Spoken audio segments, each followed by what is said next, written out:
Welcome back to the Crash Course podcast. My name is CraigCrash Collins, joined as always by Brandon Scott, otherwise known as B. Scott. We're back.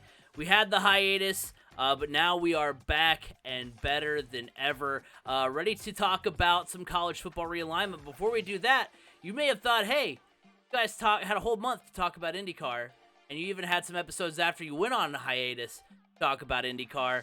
B. Scott, you're telling me as we're getting ready to hit the record button here that we've got some big shakeups in the world of IndyCar.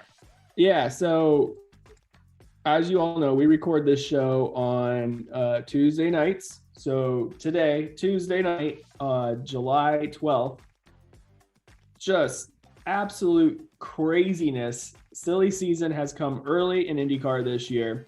Earlier this evening, on Tuesday evening, Chip Ganassi Racing put out a press release stating that they have picked up the option for Alex Palou's contract for the 2023 season, put it out there, had quotes from him, everything.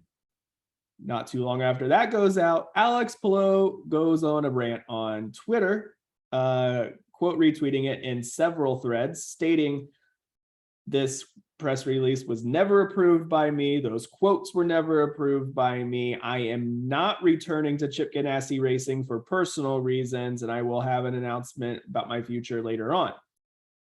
Shortly after that, another press release comes out, this time from Arrow McLaren. This press release, which has been confirmed as official, IndyCar champion Alex Palou to join McLaren Racing in 2023. McLaren Racing has signed champion driver Alex Palou to race for McLaren starting in 2023. Alongside his racing duties next year, Alex Palou will also test the McLaren F1 team as part of our testing program with fellow drivers Pato O'Ward and Colton Herta. Palou will join McLaren following the conclusion of his 2022 IndyCar season. McLaren Racing will confirm its full driver lineups across all its racing series in due course. So if you are keeping tally at home, that means, well, one, kind of leading up to all of this, we've seen McLaren make some pretty big moves. One, they have stated that Felix Rosenqvist is not coming back next year. Earlier, they also picked up driver Alexander Rossi. Earlier than that, they also extended Pato O'Ward through 2025. So it's typically a two-car team. They ran 3 cars at the Indy 500. It looks like potentially this isn't, I don't know on this for certain, because that phrasing at the end of their press release is a little bit confusing of how they're going to release their full driver lineup in due course. So right now, one would speculate and think that McLaren is going to a 3-car team of Pato O'Ward, Alexander Rossi, and Alex Palou. This move is a huge seismic shift in potential powers within the IndyCar paddock. Typically, when you look at IndyCar, you're looking at 2 main big powers that battle it out year over year, and that's Chip Ganassi Racing and Penske Racing. Well, now Ganassi Racing has lost out on a champion, last year's champion. Yes, they still have Scott Dixon. Yes, they have Marcus Ericsson, who is currently leading the championship point standings. I'm not 100% certain what the status of Jimmy Johnson is for next year. I don't know if his contract runs through this year or if he's got another year. I don't know. And I mean, for him, he'd do what he wants to do. But for Ganassi to lose one of the top young drivers and for them to go now to this forming potential super team over at McLaren with its young drivers, you're looking at a potential seismic shift from the powers to be from Ganassi and Penske to Arrow McLaren and Penske. It's crazy because, even Andretti losing Alexander Rossi, and then there's still the potential, the rumors that are flying around of Colton Herta jumping ship to Formula One, which would just be devastating for Andretti in that fact. Now, everybody's going to throw that term out, the super team for McLaren. But look, this is still a team that has a lot to prove. Just because you got the drivers doesn't necessarily mean that that's going to win you a ton of races and championships. I mean, they're right there. They are right there on the cusp. They have been. I mean, look, they almost won the Indy 500 this year. I mean, Pato O'Ward last year was leading the point standings. They've got great leadership in place. I mean, it's a team that's definitely on the rise and has seen more financial stability or more financials coming in their favor with McLaren coming in. So this is a potential super team, but it's still in my mind, as far as a team goes, not the drivers. The drivers are proven, kind of. Alexander Rossi, I'm not even going to say Alexander Rossi's truly proven. Yeah, he's won the Indy 500 and he's contended for a championship, but he hasn't won the championship. He hasn't been racing all that great here as of late. So, I mean, you got Alex Palou. That's a proven, almost, pretty much. He's proven. He won a championship in year 2. So there's still a lot to prove for that team to be considered a super team or to be up there with the big boys. But it is looking like a major seismic shift in the landscape of IndyCar starting for next season. Really exciting stuff. Man, silly season isn't supposed to start till the last race is over, and we've been hot in it all summer long. I mean, it's crazy. This has been a crazy day in motorsports with Tyler Reddick leaving JGR and heading over to 1123 Racing, and then JGR coming out and saying, we've enjoyed Tyler on our team and everything. Obviously, the timing of this announcement is not great. And it's like, whoa, everybody's got some hurt feelings right now. And we're still in the middle of the season. So buckle up, hold on tight. A lot of realignment talk today because we're talking about, the powers that be in racing realigning, talking about college football realigning. I mean, it's like I come back from Omaha and the whole world goes crazy. Yeah, exactly. Well, they knew it. They're like, what happened? Like, oh, guess what? College baseball season's over. Time to go bananas in the downtime of the summer. What? Yeah, I mean, I don't think it's a stretch to say that like this puts Arrow McLaren above Andretti as far, because I mean, when you look at Arrow McLaren was already right, but I think just Andretti. From like a casual fan perspective, I think you would rank the teams, Penske, Chip Ganassi, and then I think you're right. I mean, there could have been a debate already for who kind of takes that 3 spot, but I think the casual fan would be like Andretti, maybe because of the name, maybe because because even though Rossi's been up there, even though he's not won a championship, you've got Herta, who's kind of a legacy in the sport. Father Brian running for a team, Fat John. So you have that. Arrow just a couple of years ago was relatively unknown. I mean, they did not have McLaren in the shop. Right. They were Arrow Schmidt Peterson, or something not like that long ago. They were just Schmidt Peterson. Right. And they were running with James Hinchcliffe or Townsend Bell. And I mean, look at this team now. Like, the Schmidt Peterson isn't even in the name anymore, but they're still a part of it. They've moved from their small shop just off of 71st Street. They moved into downtown Speedway, I believe, into a bigger facility. I believe they moved into the original ECR headquarters right there in downtown Speedway. I'm correct. But yeah, bigger facility, more centrally located. Yeah, their old one was really tiny and unassuming. So there's just a lot. Like, did you know there is a Mercedes test building in the middle of the track? Like, permanent. Mercedes is has a state-of-the-art building in turn 3 right along the road course. Like, I didn't know I didn't know that until I got to the 500. We were like, what is that beautiful? We went to qualifying. Like, what is that beautiful building over there? And somebody's like, oh yeah, that's Mercedes. That they test out of there. Like, not just like race cars, but like street cars too. It's like, whoa, okay. Things are popping off around IMS. They're becoming a staple for sure. But yeah, I mean, I think where I was getting to too is I think this move, you can argue, even puts them second, maybe even. Oh, If oh everything yeah, goes right down, now, if definitely everything, second. well, I mean, I think, could just comparing drivers. I mean, I think Dixon, just how they are right now, obviously, legacy aside, Dixon, Pillow, probably on equal footing.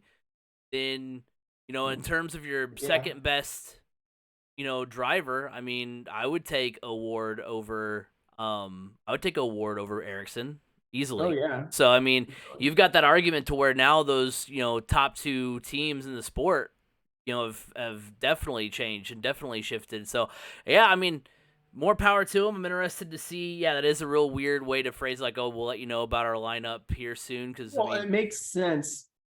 I can understand because I mean I don't follow Formula One too intently, but there's always drivers changes and weird stuff going on with that. So I'm sure there are some potential possible open seats in their Formula One team and there are other series that they're a part of as well.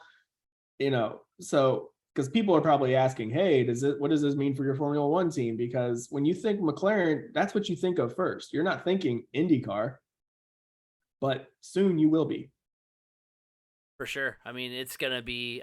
It's like you said. It's happening already. We'll see if there's any more surprises in store as the season goes along, and I then think of that course was in the the off last season. big surprise. I think that was the last big surprise. You say that. You never I know. don't know. But what's funny is that people have been predicting this for weeks.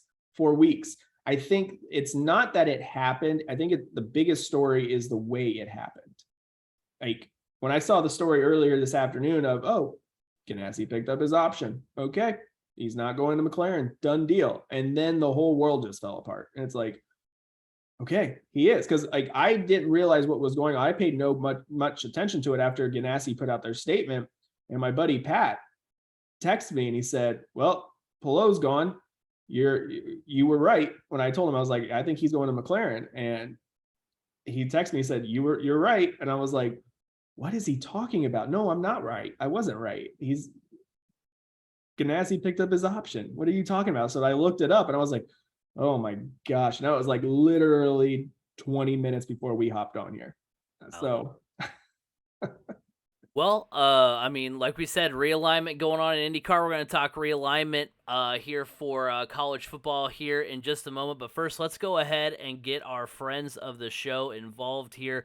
First of all, from Anchor, the Crash Course podcast is brought to you by Anchor. Looking to start a podcast but don't know where to start? Look no further than Anchor.fm. Anchor allows you to record and edit your podcast right from your computer or mobile device and will distribute it to other sources such as Apple Podcasts, Google Podcasts, and Spotify. On a budget, not only is Anchor completely free of charge, but will allow you to make money from your podcast with no minimum listenership. Download the free Anchor app or go to Anchor.fm to get started. Anchor, it's everything you need in a podcast in one place. Also, the Crash Course podcast is brought to you by Eat Lunch and Board Game. Heard weekly on Apple Podcasts, Google Podcasts, Spotify, wherever podcasts can be heard. Board games build bridges. We also want to remind you that you can like us on Facebook, 3C Media. Go follow us on Twitter at 3C Media Sports. YouTube channel. You guys have been sitting tight. We had some standalone content for you. You guys knocked it out of the park with that. So thank you guys all for your support. Keep watching us there. Where upload comes out every Wednesday evening. If you want to see our beautiful faces while we talk sports. Also on TikTok at 3C Media Sports over there. Remember, you can listen to us every week on Apple Podcasts, Google Podcasts, Spotify, wherever podcasts can be heard. You can hear the Crash Course podcast. Again, we appreciate everybody's support. Thank you guys for listening, watching, wherever you may be. We appreciate all of your support. So the reason we were on hiatus for a little bit of time is because our guy, Brandon B. Scott, was covering the College World Series. So I think we'd be remiss if we didn't, touch on that at least a little bit, especially now that we're talking college football to open the show, or not to open the show, but here for the second half. B. Scott, just real quick here before we get into things, what stood out? What were some favorite moments as Ole Miss takes the College World Series crown? I think the thing that stood out the most was just Ole Miss's run. Well, first off, we're kind of to go along with the realignment. Two of the teams that made the College World Series the Men's College World Series are on the move to the conference that dominated the appearances of the College World Series. It was, Texas and Oklahoma moving on to the Didn't SEC. even think about that. Can't even imagine the So SEC. essentially, like people were saying,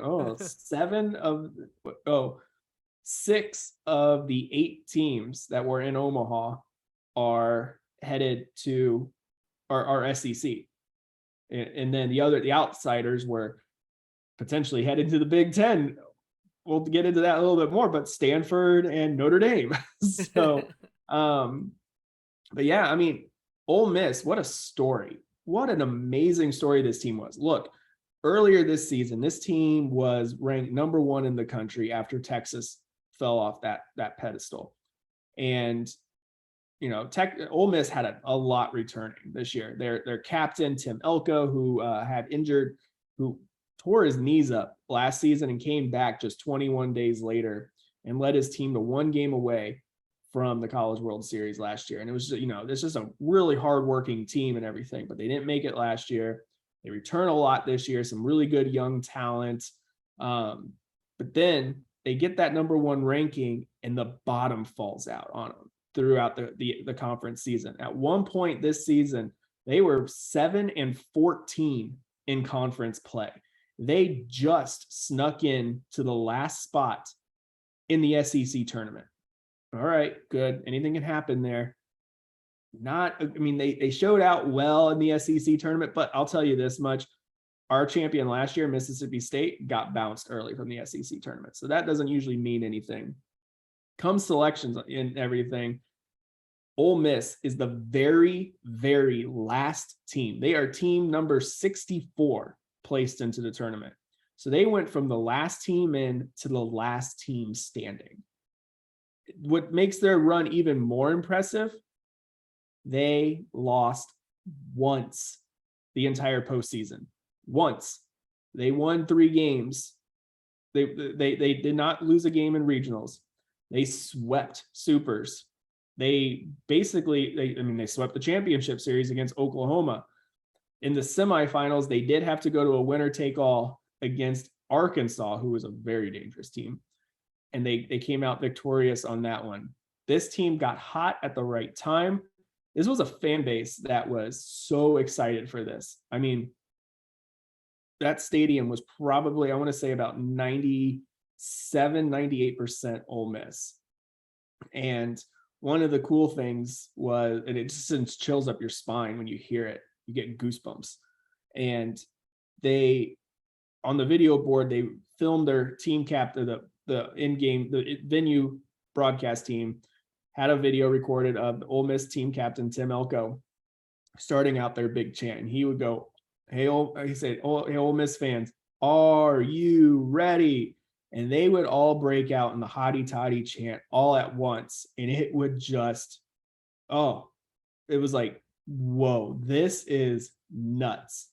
So, we got to come home a day early, which was exciting. But, probably my favorite moment, though, that in a moment that really stood out to me was we captured a photo of Tim Elko standing alone, holding up the trophy to Ole Miss fans. And for him, the journey he's been on, and their coach who was on the hot seat, both of those guys, to see them bring home that championship, that was something special. I mean, you have national champions, and it's always special to see that, but there was just something different about this one, to see, to know their journey, to know his journey. Really cool, really, really fun. And I'll tell you what, if you ever get the chance to go out to Omaha, anybody out there, to go experience the College World Series, whether it's the early games of game 1 or it's the last game of the national championship, I highly recommend it. You got to get out there. It's a great atmosphere. Everybody's passionate about baseball. The whole city turns into baseball. And then it's so cool because the old Rosenblatt Stadium, where the College World Series used to be played, has been turned into a T-ball stadium.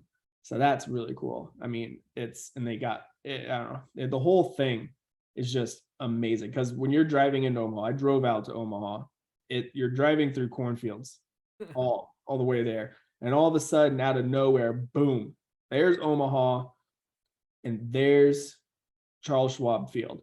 And you're just like, wow, that's unbelievable. Great city though. Great I city. mean, You can walk just about anywhere. I saw some of the pictures from it. It looks like a beautiful stadium. I was like, man, that's really cool. Yeah, and I mean, I didn't realize like at the beginning of the season during when the MLB season looked ominous about when it was going to start. I was watching a little bit of college baseball to kind of fill the need of no spring training, and I remember Ole Miss being like super highly ranked. So when that graphic came out and was like, this is Ole Miss's run.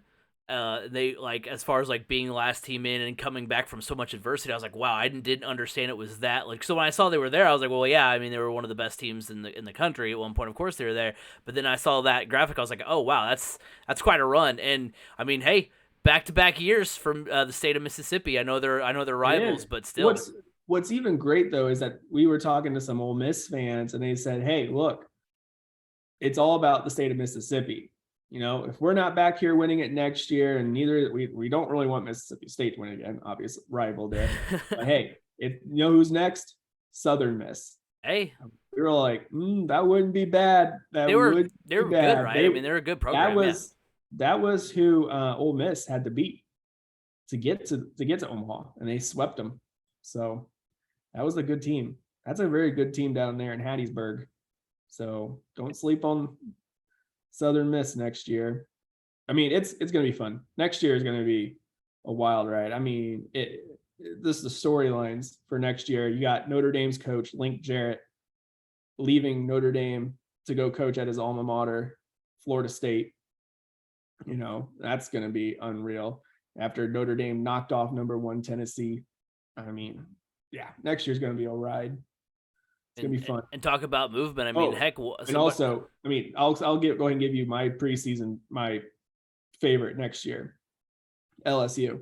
Because of the coach, that's what I was getting ready to say. Like, no, not only just that, but LSU already has their coach lined up. This will be his second year. Well, no, there. But I mean, didn't LSU? Isn't that the team that got the pitching coach from like the Twins? Maybe. I'm not sure. I don't know about the whole pit, like all the assistants and everything. Right. That was just a big news in the baseball scheme of things because you don't really see a team. You don't really see a coach from a pro team go to a especially one that's like the Twins are like the best team in the AL Central right now, so you don't typically see that mid-season that shift. So that's why I thought you were saying LSU because they. Oh no, LSU that helps, but LSU also has really won the transfer market right now. They brought in pitcher Christian Little out of Vanderbilt. He was like Vandy's best pitcher, and then they also landed. This one shocked me that this guy even went. Well, both Christian Little kind of shocked me that he went into the transfer portal. If you're a pitcher, you really want to be coming out of Vanderbilt. I mean. Let's just be honest. But the second one really shocked me. The guy just broke the freshman home run record for freshmen. Tommy Tanks out of NC State put his name in the transfer portal and transferred to LSU. LSU has a very hitters friendly park, and oh boy, Tommy Tanks is in the SEC. That's going to be a wild ride. So LSU is my preseason favorite to win it next year, but who knows? We've talked. I mean, if you would have told me at one point this season that Ole Miss was going to win it, I don't know if I would have believed you because there was seriously talk that Mike Bianco, their coach, wasn't even going to make it through the season. He was going to be fired.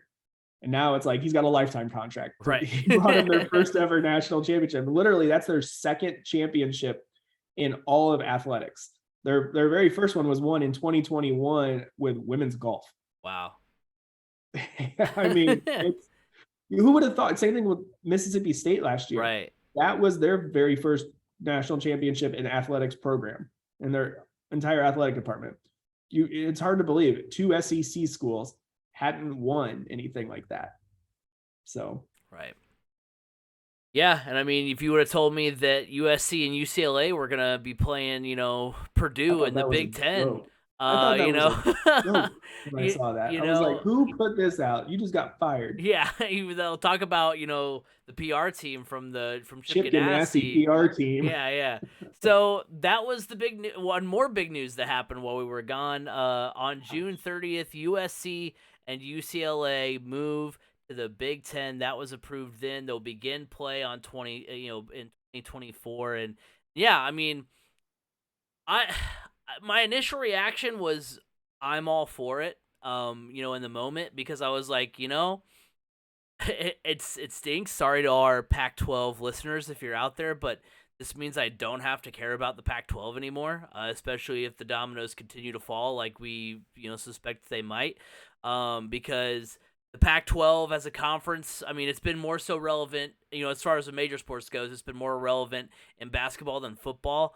But even then, like it's a conference Just that UCLA. right. It's a conference. Well, and I mean, in football, it's just Oregon, pretty much. So I mean, Yeah.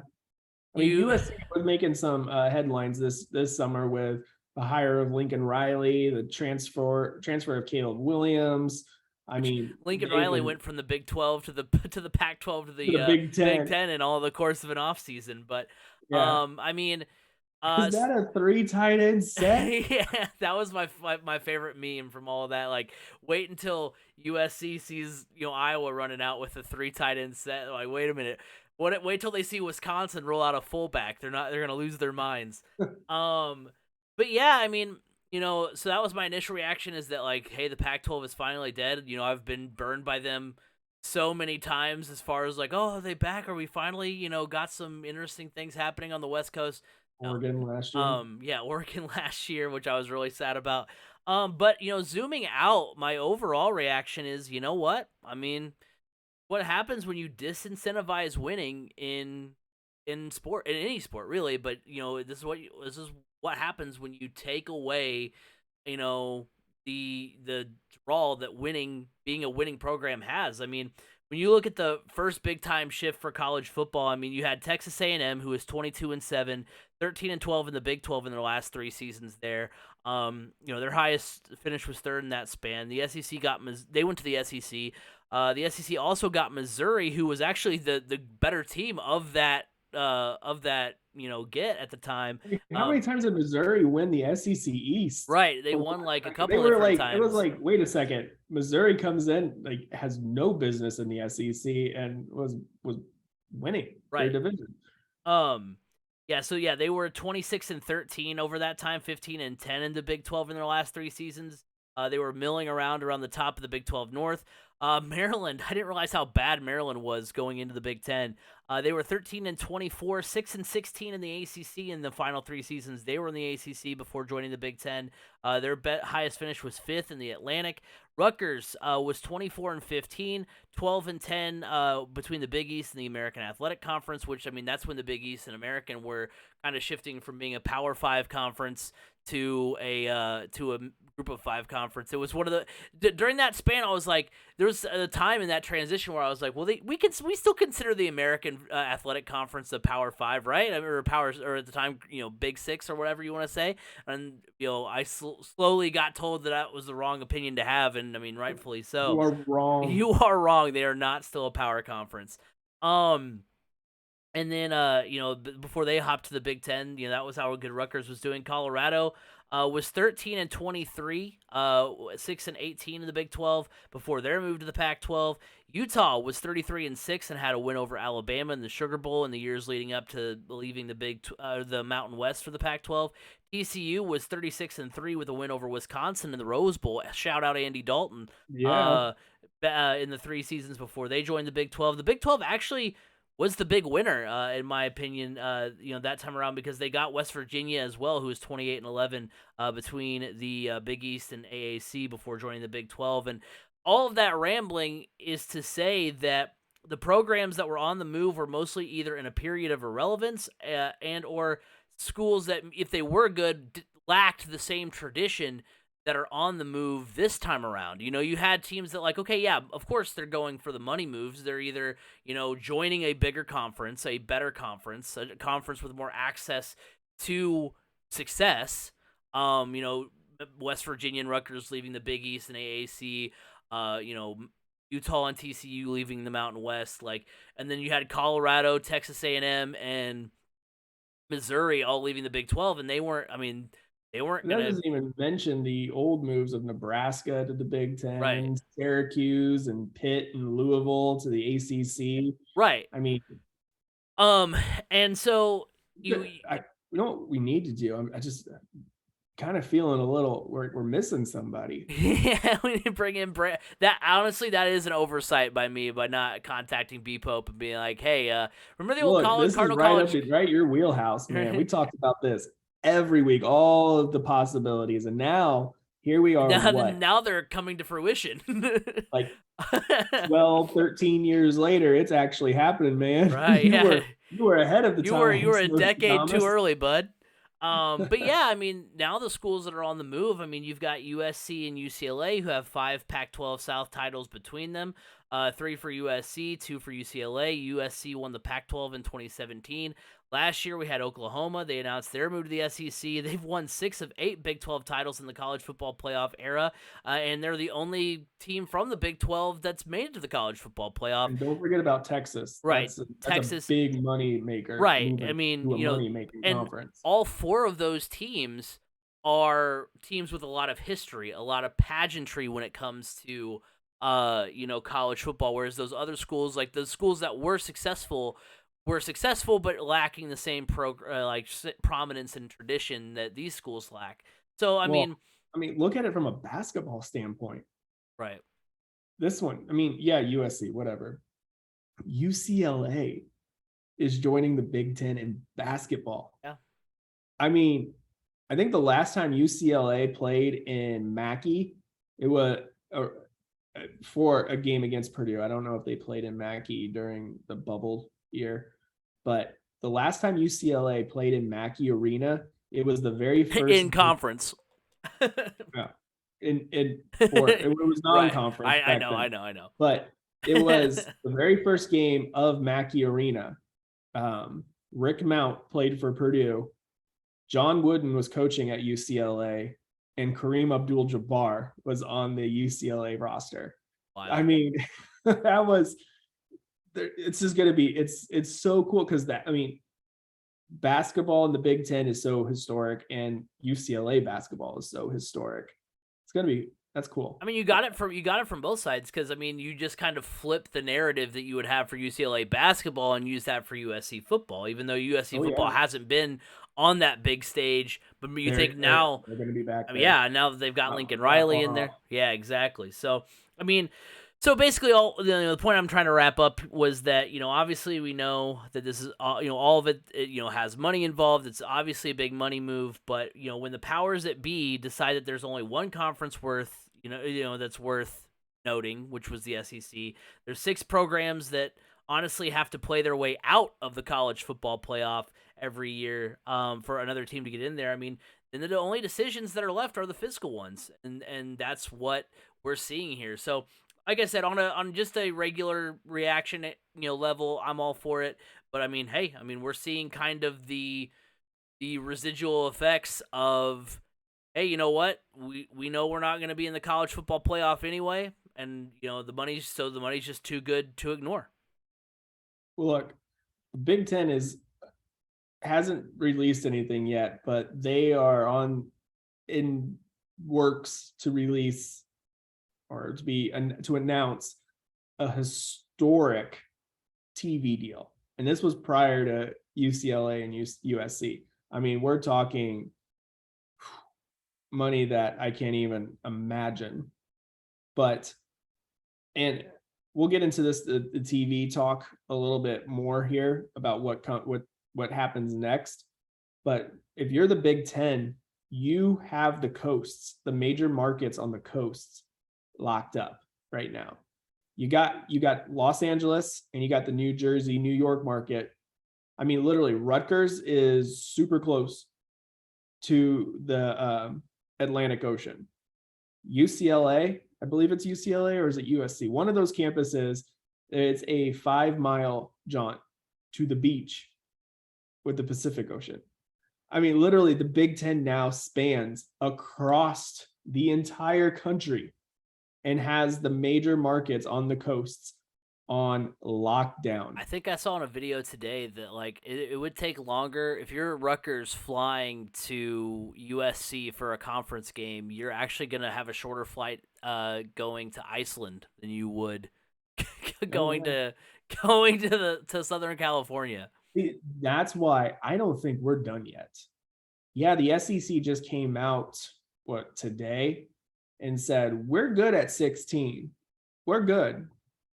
I don't think so. Not if Because not guess if what? teams Big Ten's not. demanding. Yeah, exactly. Big Ten's not. Big Ten's looking at expanding even more. I know we're all waiting for that next domino to fall, and we're going to talk about that here in a little bit. That next domino holds all the cards, essentially. We're going to go in all the games. But I mean, yeah, we'll get into it. I don't want to jump the gun. Yeah, because I mean, looking at what's next for the Big Ten, and this kind of gets into those like next dominoes to fall. I think if expansion is going to continue, the next target is Notre Dame. I think that's got to be your next target because I'm not sure how the TV rights would all shake out. I'm not sure. I know Notre Dame has a big deal with NBC. The Big Ten has deals with like Fox and stuff like that. So I mean, I don't know how all those logistics work out. I'm not a legal expert. I don't know how those all will break down. But I mean, but I do know that something big could come from that in terms of a new deal. I mean, Fox and ESPN already have the rights to the Big Ten, but you could add the NBC. You could add NBC to that. You could figure out something on like Peacock or something like that.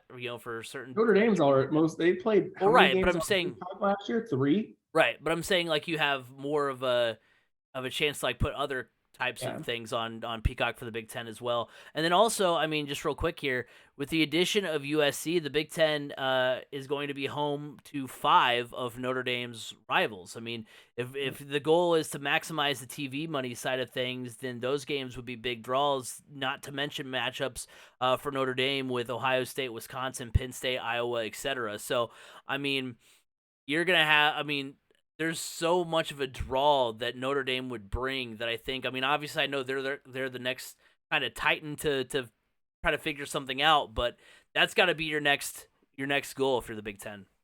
Yeah, it definitely is. And that's the next domino to fall. Because there's teams beating down the door of the Big Ten saying, let us in. And they're saying, hold on, we got another big piece to fall. But I feel like if they let some of these other schools in that want in, it's going to ultimately force Notre Dame's hand. So look, TV rights, there are some rumblings that NBC may be getting some rights to Big Ten games as well now. Already. So there's that, and you hit the nail right on the head. The rivalries that Notre Dame has. So really, it all comes down to right now, we're waiting for Notre Dame. Now, Notre Dame has come out and said, we're not in any rush to make a decision. We're completely fine as an independent. However, in my opinion is, look, if now we can see what the writing on the wall is, there's going to be playoff expansion. It's happening. It's going to happen. I mean, and because of that, and you have these 2 16-team conferences that have powerhouses in them now. Hey, what if they come together and they start working out a deal, and then the big, they're like, okay, ACC will work with you a little bit, and the Big 12 will work with you, and we'll lock up the champion from each of our conferences goes to the playoff, runner-up potentially gets in. And one at-large spot, and then you're battling against Cincinnati as well, or other schools from these major conferences.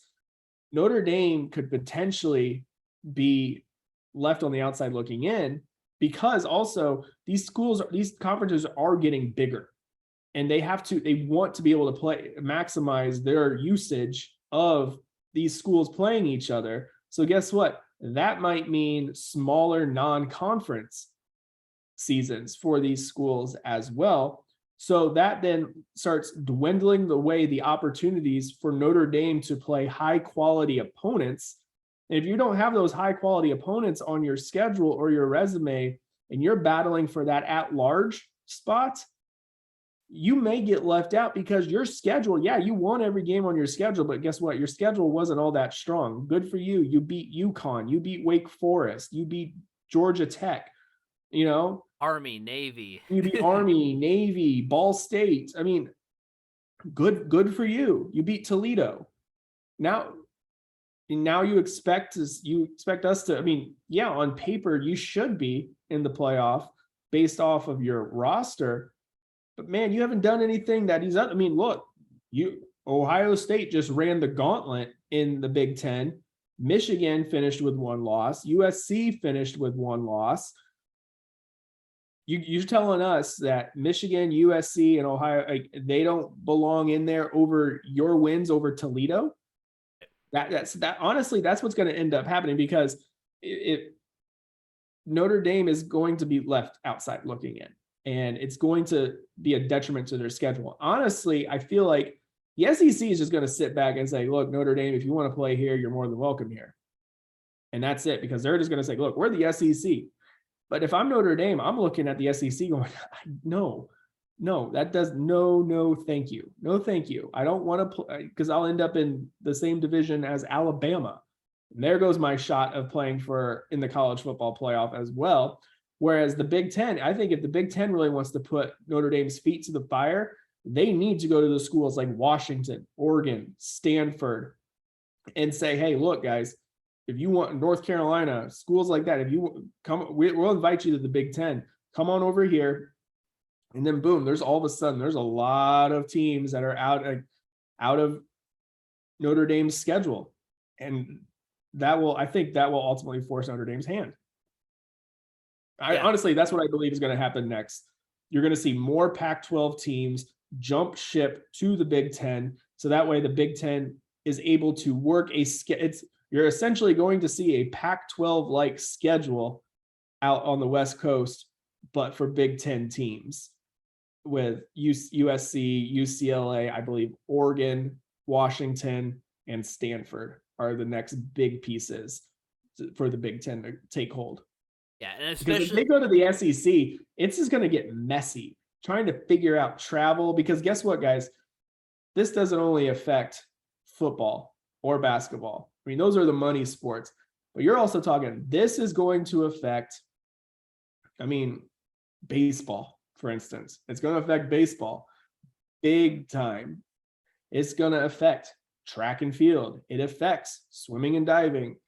To some extent, if you end up adding Stanford, it affects, not really. It doesn't affect anything right now for this sport, but it affects rip UCLA's baseball program. I know they've been pretty prominent, but if they're going to be playing, games in April in Bloomington, I don't know. Ann Arbor. Yeah, I don't know if they want to go there anymore. Right. There needs to be other pieces that fall logistically. Seriously, logistically, there needs the other pieces to fall before Notre Dame. And I'm afraid everybody's just so held up on Notre Dame, seeing what they're going to do, that all of a sudden we're going to get to 2024 and it's, oh crap, we actually have to figure out how to work USC and UCLA into our schedules. And guess what? We waited around for Notre Dame to make a move. SEC swooped in, and or Big 12, Big 12's trying so hard to stay relevant. They're trying to attract the remaining Pac-12 teams to their conference. Like, oh, come on. You are dying. You are dying. Just lay down and. But I think they are in a better. I think they are in a better spot to stay alive than the Pac-12 is, for sure. The Pac-12 is all but. Yeah. Right now, as it stands right now, Notre Dame, looking for where they land, right now they do. You're right. They do hold on to all the chips. There was an article by Pete Sampson of The Athletic that said Notre Dame can essentially pick where they want to go. They've got attractive qualities, like you mentioned, to the Big Ten, ACC, SEC. They're ACC is the same boat as Big 12, in my opinion. But I think the agreement that Notre Dame does have already in place with the ACC for select football games and basketball does carry some weight. It may not be if you were to rank the conferences, it may be third, but I think they do at least have a foot in the door where they can say like, "Hey, we've already had a working relationship. You literally played in the ACC championship in 2020. Like if what if you're looking for essentially the same schedule you've had to remain the same amount of prominent as you've been, look no further than the ACC. I think that's a definite argument that they could make. The SEC. I mean, Notre Dame's been the SEC is the easy ticket. You can have 2 or 3 losses and still be in contention for a playoff berth. Notre Dame's had the relevance to be up there, be one of the teams that's not an SEC school to be in the college football playoff conversation. And of course, we mentioned all the rivalries with the Big Ten. So they've got Notre Dame right now does hold the chips in their hand, does hold all the cards. So I think, but that can shift. Shift so quickly, and I think that's everybody. Like I said, everybody is so hold up on like the next piece that has to fall is Notre Dame. No, it's not. If the Big Ten and the SEC really want to go to 2 super conferences, and Notre Dame is the last remaining piece, you have to make the moves to force Notre Dame's hand. Because right now, Notre Dame can say, here's our list of what we want. Whoever can accommodate that list, yeah, we'll think about it. But like if the SEC swoops in and picks up Florida State, Clemson, North Carolina, Virginia, and brings them in, and then the Big Ten swoops in and takes up a bunch of the other Pac-12 and maybe some Big 12 schools, Notre Dame's going to have to make a move. Right now, they don't have to. They don't have to right now. But if these 2 conferences if their ultimate goal is to have 2 major conferences and Notre Dame is one of the key prizes, then these conferences need to do whatever it takes to get these other schools in that would then force Notre Dame to have to make a decision. But I mean, even then, if let's say 20 is the goal. Let's say 20 is the perfect number I honestly think 20 is the goal. So that's the goal for both conferences. I'm gonna still believe in the ACC. Throw them in conference as well that it would play. What's stopping Notre Dame from when all of these conferences reach 19 schools from just being in the same position they're in now? Because you can keep expanding. But you ultimately, I mean, if you don't want to go over 20, if you don't want to have 21 teams, because I mean, 20 would almost be, if you're going to be this big, almost would be the perfect number because you could literally not play any cross-conference games and just have the championship game. And I honestly, I like that better. If we're talking about a championship game, I like the idea of like, okay, you go play over there, we'll go play over here, and then the champion will play for the title because like that would NFL. Yeah, pretty much. But what's stopping them from being like Notre Dame being like, all right, fine, we'll wait you guys out. You guys go get your 3 other schools, to fill up your conference and wait on us, and we're in the same exact position because we don't have to join a conference. But then these schools could still. All right, go ahead. No, you're good. I was just gonna say they'd almost, the ACC almost has the advantage in that way of speaking because they can be like, hey, you can just keep doing what you're doing, just be a part of our conference. Just you can keep your TV deal, you can keep your. Obviously you have to play a couple more conference games, but you can keep all your TV stuff. We just want you with us. Like they could literally do that if they wanted to.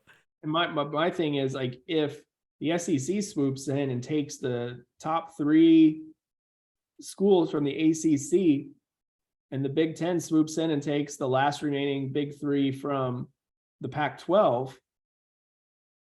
Okay, so Notre Dame's schedule still, and then those 2 conferences, their next big move then would be to go conference only, no non-conference games unless you have one.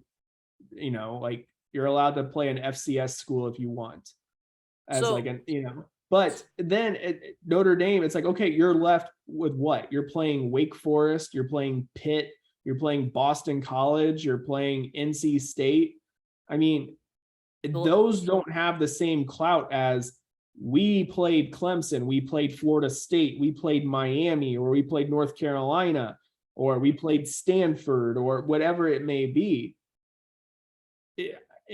then puts their feet to the fire because that the clout, the resume isn't as strong for them anymore. It's like, okay, good, you beat Boston College and you beat BYU.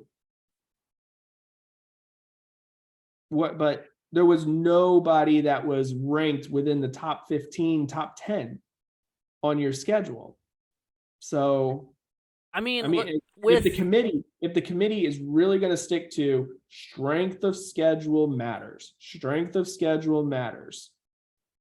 then that is a way to force Notre Dame into playing their hand, or deciding. Right. Yeah, I mean, I'm thinking about it here. So if it's 2 10-team divisions in a conference, you would play, because you're one of them. You wouldn't play yourself, so you'd have 9 games within that division, then plus maybe 1 cross league game with a rival. So like the way it would be now is like Purdue would play all the teams in the Big Ten West, and then IU. I know obviously it would shift because Purdue's probably headed to the Big Ten East if it all shakes out like we're thinking it might. But so that would still leave 2 non-conference dates for Notre Dame to slip in there. Yeah, but if you're in those Big Ten teams, you're like, man, our conference schedule that's true. Stacked. It's strong enough on it. We don't want to play Notre Dame too. To schedule Notre Dame. We're gonna schedule Ball State. We're gonna schedule Indy. We're gonna schedule UConn, or I was gonna say Indiana. Yeah, no, just funny. There are rules with scheduling an FCS school, and I'm sure that would change big time as well. But yeah, we'll schedule a Ball State, a Toledo, a UConn, or we'll go over to the ACC and say, hey, look, I mean, Purdue's got a ton of future dates set up with ACC schools. I mean, they're going to Syracuse this year. They're going to Boston College next year. They have a trip to Virginia Tech in the near future. And I mean, I think North Carolina is on there. And what's funny is that Purdue had I believe had recently set up a home and home in the far distant future with USC. So it's like, oh, okay. Now that one's going to happen. That's a conference game. Sure. Yeah, it's wild to see what'll happen. We'll see, who ends up going next. And that's kind of what we want to transition into as we get, into the later portion of the show here. What are the next moves? We talked about the next moves for the Big Ten. We talked about, where Notre Dame fits in this whole thing. What are the next moves for the Pac-12, Big 12, and ACC?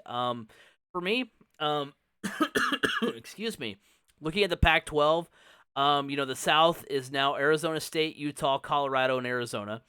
Should Oregon and Washington leave, which has been rumored, that leaves Washington State, Oregon State, Cal, and Stanford. That leaves 8 teams. Unlikely that they add 8 to 12 teams over the course of the next however many years to try to keep up with the Big Ten and the SEC, especially since they'll be competing with the Big Ten, SEC, and Big 12 for those, for some of the schools that are out there.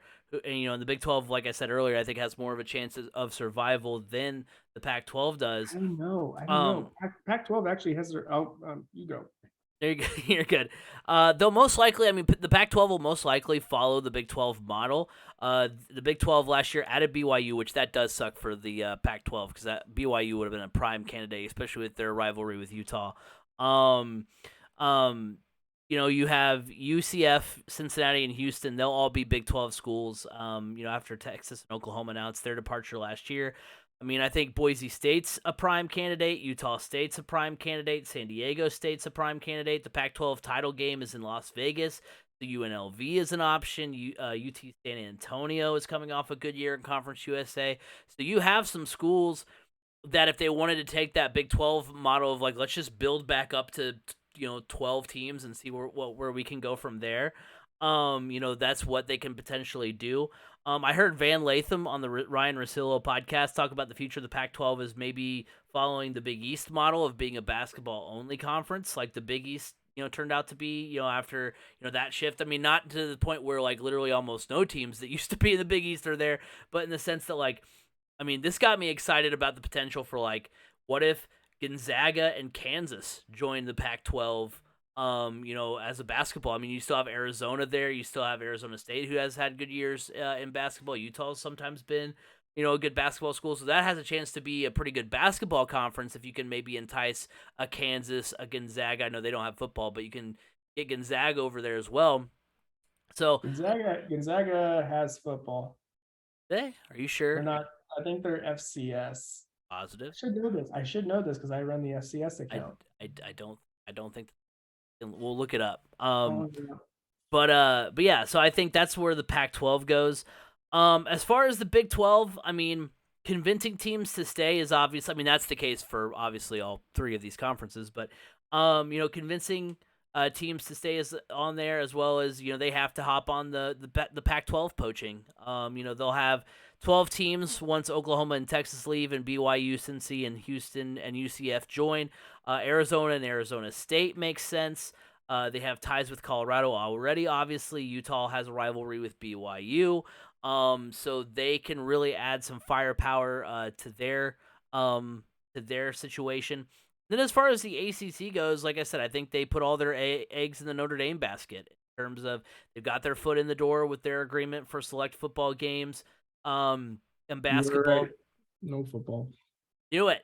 Well, because that's one of the popular schools with college football revamped, which is basically how one of the ways that NCAA 14, the video game, has been kept alive. And I've seen a few content creators use Gonzaga because of the just because the name, cool jersey concepts. And they're like, well, since they don't have a school, we'll just go with that. So I was like, I'm pretty sure. But yeah, I mean, adding them for basketball for the Pac-12 would be really fun to watch, I think. But yeah, for the ACC, I think they put all their eggs in the Notre Dame basket. They've got their foot in the door, like I mentioned, with Notre Dame already. They've been kind of that's the odd part is that the ACC, you still consider them as a bigger conference. You group them more on the Big Ten, SEC sort of side of things more than you would the Big 12 and Pac-12 side of things. They've been on the sidelines for the most part, in the expansion situation. So I think if they can get the Irish, maybe they can turn the tide and be more enticing as far as adding teams goes. I also selfishly want them to rescue West Virginia from the Pac-12. I think that makes a lot more sense for West Virginia. The Big 12. Sorry, I think it makes a lot more sense for West Virginia to be in the ACC, reunite them with their games against Louisville and Syracuse, and take me back to 2008 West Virginia teams with Pat White and Steve Slayton and those teams back in the day that were on a Thursday night in Syracuse. Let's go between West Virginia and the Orange. So yeah, Thursday that's nights in Morgantown. Yeah, Thursday nights in Morgantown. Let's get it. Pat McAfee in the building. Let's go. So yeah, I think those are the. He's busy on Thursday. Oh no, that's Friday. He does Friday. Yeah, see, he's fine. Fine. Yeah. So yeah, I think those are kind of the steps that these conferences need to take if they want to keep up the game here. I guess for me, I know I've been on the horn on the soapbox of the 220 team super conferences. Look, that can still happen, but I honestly believe what remains from the Pac-12 will merge with the Big 12. And they'll still keep the Pac-12 name because the Pac-12 has more TV money than the Big 12. Pac-12 has their own network. It's not a great network, but it's their own network. But can be made better with some of that. So, I mean, I can still see the Big Ten coming in and taking, look, eventually somebody might just flat out say, screw Notre Dame. We're moving on without you. Big Ten, SEC, fine. You do you. Big Ten goes in, fills out their final roster of 4, gets to 20. The SEC does their same thing, fills out their roster of their final 4. I think what you're going to end up seeing is the remaining Pac-12 will dissolve or merge with the remaining Big 12. Because I wouldn't be surprised to see that literally gets them to 20, honestly. I wouldn't be surprised to see SEC. I mean, I think SEC is more likely to go down into the Carolinas and Florida. I honestly believe the next four for the SEC are North Carolina, Clemson, Florida State, and Miami. There's their 20. For the Big Ten, I honestly believe if we're not looking at Notre Dame, it's Stanford, Cal, Oregon, and Washington. Boom. There's your 20. The remaining teams from the Pac-12 merge with the Big 12 and form, I don't know, let's just call it the Big Mountain Conference. Why not? And then I believe the ACC, in their attempt to try to stay relevant, they won't grab. So I think West Virginia, I think your call open for them to get out of the Big 12 will happen. I think West Virginia will move into the ACC. The ACC will suck up a lot of the remaining American Athletic Conference schools. So like the Cincinnati's, schools like that, and I think you're going to see the country essentially just divided into chunks. You're going to have the Big Ten in the you're going to have the Big Ten in the Midwest, and then some on the East Coast, and then up and down the West Coast. You're going to have the SEC all throughout the South, through Texas and into Oklahoma. You're going to have the Big Mountain Conference, through the South, up through the Rockies and into the Plains, and the ACC along the coast and into the the Appalachian Mountain region as well. And ultimately, you'll have four big. You're gonna have your Big Four. Your Power Four is what it's going to be. Unfortunately, this type of thing could really, really, really hurt conferences like the MAC, the Mountain West.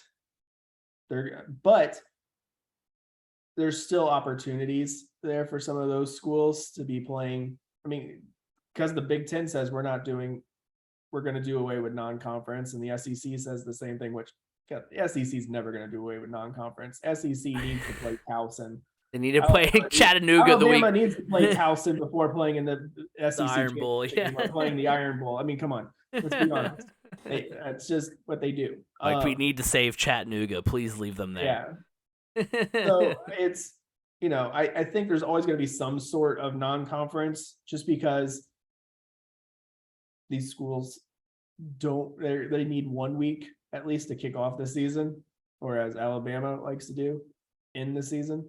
And that's where these other conferences like the MAC and the Mountain West and things like that will get their opportunities. But it's going to essentially shut out any potential opportunity for a school like a Ball State to make one of those amazing BCS style runs. Right. But in the end,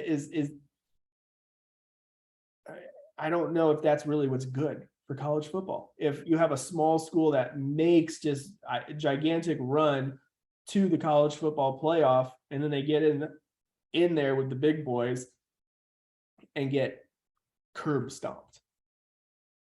Well, see, I'm glad you brought this up, because I didn't realize I skipped an entire part of the discussion, which that I had on the outline, which is is this good or bad for the sport? And so I'm glad you brought that up, and I'm also glad that you brought up the 4-team or the 4-conference idea, because I'll start off by saying, I do feel like it is good for the sport, like overall this realignment, because I'm surprised I feel that way, because look, I want to retain as much of the tradition of college football as the next person, but this all, what kind of triggered my memory about the Big Four was that all this reminds me of a Facebook post I made back in 2016 about shrinking the major conferences down from 5 to 4.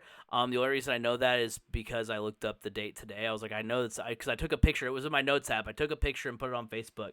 And it was basically, and in that system, and obviously I know it's taking it a little bit further and putting my own wacky spin on it. Like I want the XFL and USFL to be the minor league the minor league system for the NFL. This is my own kind of spin for this. Is I was like, what would be fun is if you then took the remaining conferences that are left in kind of what would be considered like the mid-major, minor college football. You take those schools and you do some sort of relegation system where the teams that are at the bottom of those super conferences are ruled out.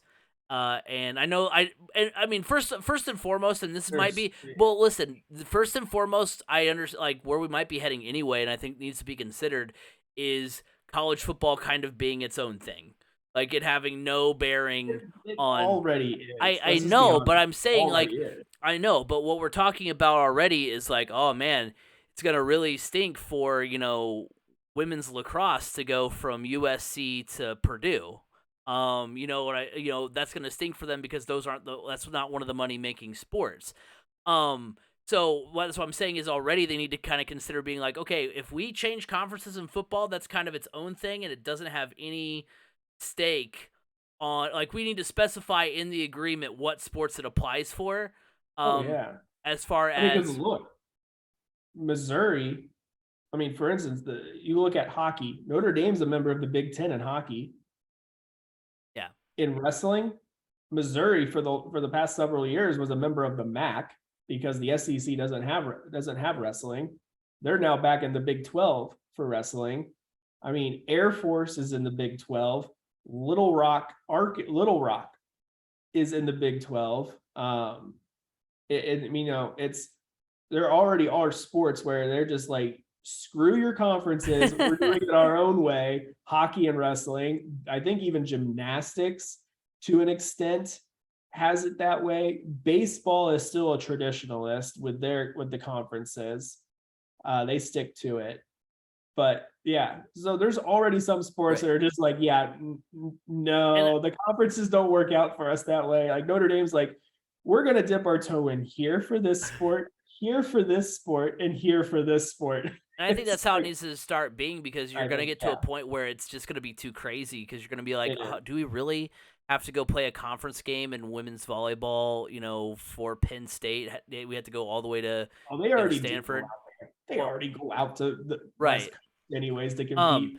But why the four major conference idea works is because then the conference championships actually mean something. You have four, you just take the four conference champions, they play their way in, and that's how you have your four teams in the college football playoff. Now, what's funny about this, as we transfer into the college football playoff and where it lands and all of this, is that what's funny is as these conferences get more, as the powers that be kind of the conferences expand, the championships mean a little bit more.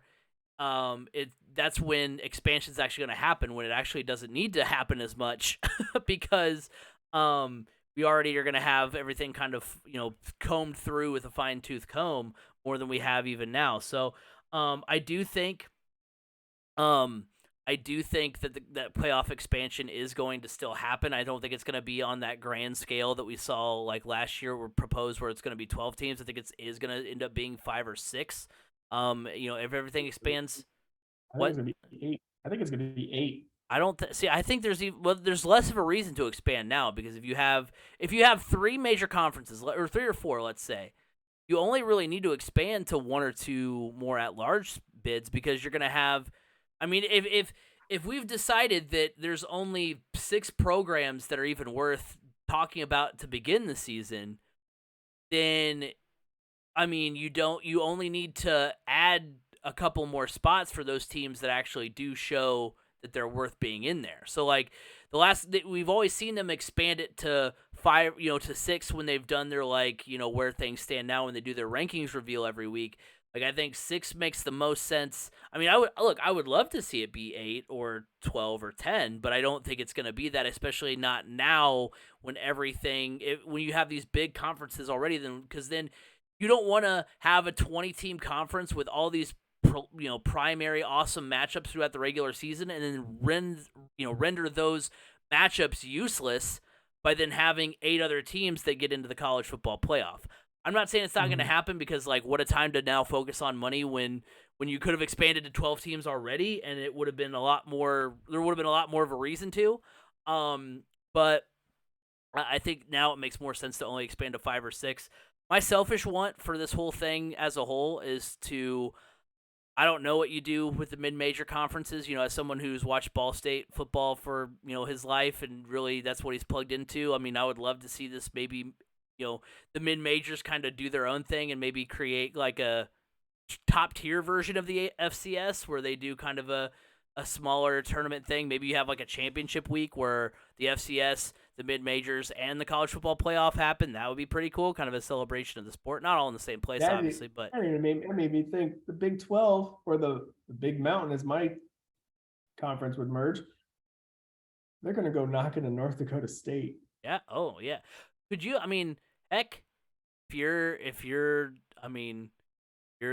big State, if you're the Big 12, considering that if you're the Big 12, if you're the Pac-12, you knocking on North Dakota State. I mean, even if you're the Pac-12, I mean, why not? I mean, you want to stay relevant. Why not knock on the door of North Dakota State? You want to be in the news. You want to be a story at least at the beginning of the season. Knock on North Dakota State's door. Be like, hey, you want to Montana? State last year. Montana literally went into Washington and beat Washington past year. Yep. So I mean, there's an argument to be made. There's an argument to be made for sure. Yeah. I mean, I can still see the bowl system being in place for the MAC schools, the smaller conference schools and everything. But at the same time, you're talk of like creating another level of FCS. I mean, I could even see the FCS expanding. Yeah. Well, I see the only reason why I kind of went away from that idea is because I don't know how like the money and all works with that. Because I know obviously, well, like isn't a MAC school making more than like a Big Sky school? North Dakota State's making more than that's true. Ball State. That's true. I mean, in the end, it may allow more opportunities financially for the FCS because, like, look, if you got 4 major conferences with the big boys and they break free and they go out on their own for football. I mean, like they already kind of have, but if they completely break free, that leaves the smaller schools like the Sun Belt, those schools kind of left in a lurch. Whereas it's like, and so they could then turn to FCS and go, hey, look, some of us were already there. Half of the Sun Belt was. You guys are freaking stable. You have spots on ESPN. We can have a chance to play for a championship. I mean, heck, half the Sun Belt schools are former FCS schools. South Alabama, Appalachian State. Yeah. So Texas State, I think, is now. It could. I think that's a point where I don't think anybody has thought of that. Like, look, this is an opportunity to grow the fan base and the footprint of the FCS. Now, like, if I'm like in the MAC school and I'm like, are you serious? I'm taking a step back from FBS. Well, guess what? FBS doesn't exist anymore. FBS doesn't want you. They don't care about you. FBS has moved on without you. So if you want an opportunity to play for a championship, and guess what? With the big boys stepping away, a lot of those bowl games have said, yeah, no, we're not going to put up the money for Arkansas State and South Alabama anymore. Like, no, yeah, no way. All the money, everybody's going to pile in on bowls for the big guys outside that don't make it to the college football playoff. That's where they're going to make their money now. And so if you have a larger FCS, I mean, then it becomes, okay, how does that playoff work? Because you would have to expand that playoff, and that playoff is already pretty long as it is. There's a lot of things, moving pieces, and I don't think everybody's really truly thought all about in the grand scheme of things. And then you got Division II that's just sitting back there like, yep, we good. we're just aces. Indy is back there like, I'm good. Yeah, we're all okay here. So I mean, do you think they're going to expand college football playoff above 6 teams? You think if everything goes to a 20 team conferences? Oh, 20 team. I think if they get to the 20 team super conferences, and the other conferences figure out their stuff, I wouldn't even be surprised to get it up to 12. I wouldn't be surprised to see them adopt a format like FCS. Yeah. 'Cause, Well, I mean, FCS does it right. I mean, I would love that, It's but a good playoff. You have your top 4 seeds. They essentially they get buys, and then you have it at one final site. And the way they do it, you even get 2 weeks off from the semifinals to the championship. And they basically play that championship game the same weekend or around the same time as FCS or FBS. So everybody's like, oh, I don't think they're going to expand that much. It's like, why not? The footprint, the blueprints are there of how to do it. Oh, but I think that's why I think you're going to eventually see when all the dust settles, the bowls will back out and be no more. There'll be no more, unfortunately. Now you may still see some of these higher tier bowls, the group of that will 6 go or after the the New teams Year's that 6. just missed. Still, they'll they're not getting a top 6 team, but you're going to get a top 16, top 20 team. Still have the New Year's 6 bowl, and they'll roughly be the same. New Year's 6 bowl, you're not going to have the Boca Raton Bowl anymore. Oh, dang. I'm gonna, as much as I'm gonna miss the Bahamas Bowl, I think we'll be all right. I mean, the Cheez-Its Bowl is only going to be what you're using to hold your Cheez-Its while you watch the national championship. Right. No more Little Caesars Bowl, no more GoDaddy.com Bowl, no more Tax Slayer Bowl, no more Pinstripe Bowl. No more pin. Yeah, I was surprised to not see that on the ledger this year. You know what bowl I miss? I miss the International Bowl. I liked it. I liked that idea, and they could have done a lot with that too. They could have played. They still play the bowl at Boise State. Yes, the Great Idaho Potato Bowl. Yeah, they still have that. Oh, man. Well, I think that wraps it up here for this week's edition of the podcast. A lot of realignment talk through a lot of sports. Remember that you can like us on Facebook at 3C Media Sports or at 3C Media. Go follow us on Twitter at 3C Media Sports. Go to our TikTok channel, 3C Media, over there. Make sure you like, subscribe, ring that bell. Let us know, sound off in the comments what you think about the expansion, and where college football is headed. 3C Media at 3C Media Sports on TikTok, or I think it's just 3C Media on TikTok. I'm very bad at promotion, sorry. And then we also, a while. It's been a minute. And remember, you can listen every week on Apple Podcasts, Google Podcasts, Spotify, wherever podcasts can be heard. You can hear the Crash Course Podcast. You can find me at Crash Course FM on Twitter. B. Scott, where can they find you? You can find me at Brandon_Scott87 on Twitter. We will be back next week with even more exciting topics, but until then, have a good one, everybody.